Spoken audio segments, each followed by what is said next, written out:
As the esports scene takes off for Overwatch, organizations are initiating the call for pros to join their teams.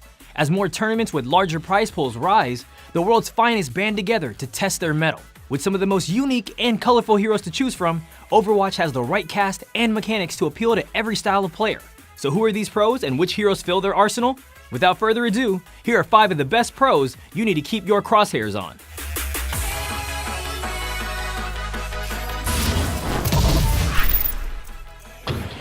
Let's be completely honest with each other right now. Support players don't get the love they truly deserve. Everyone loves their healer, but rarely does anyone want to take on that responsibility. We all want the play of the game, but don't sleep on your healer.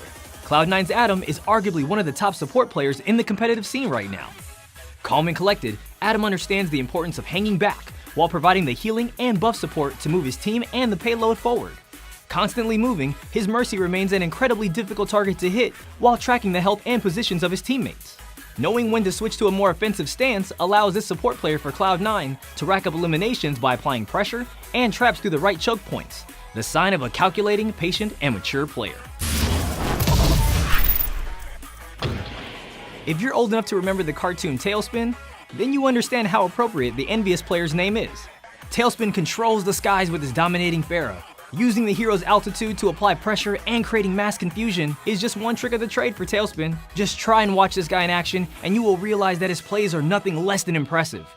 Match his Pharah with the Mercy and enjoy the chaos. I'm sure being killed by Tailspin can be infuriating, but you can only be mad at the guy for just a few moments, until you watch the death cam and see how impressive your demise actually was.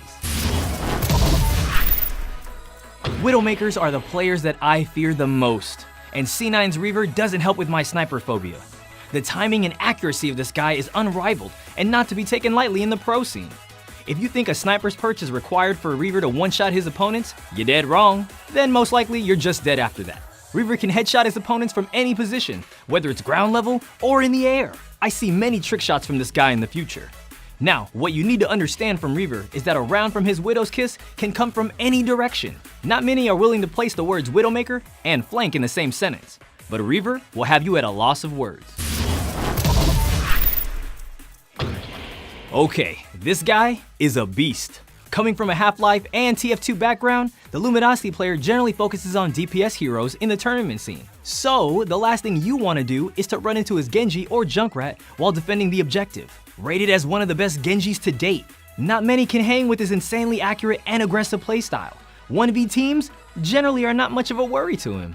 Well, after your team has been completely annihilated by this cyber ninja, make sure to keep an eye out on his Twitch channel, especially if you're looking to learn more about map mobility, as he openly talks about techniques and strategies for different maps. You may have read on the news of this 17-year-old Zarya main from the Korean team Artisan. As one of the highest ranking players in the world, Gabi has been accused of hacking as the reason for her insanely amazing KDA and performance at the Nexus Cup. A couple pro players are even willing to quit playing professionally if she wasn't cheating. Proving the naysayers wrong, the Zarya main streamed live with mouse and screen in camera to prove her abilities. Blizzard Korea even cleared her of the accusations, so she's not cheating. She's just that damn good. Merely speaking about her plays would not do it any justice. Just watching her Zarya in action is like watching a ballet of death. Oh, by the way, those two pros have quit playing professionally. You know you're a vamp when you can get players to rage quit forever. The competitive scene is still new, and fresh talent will surely begin popping up across the globe. So let me know who I need to watch for in the following months. Tell me in the comments. I'm Noel, and you're watching esports on PvP Live.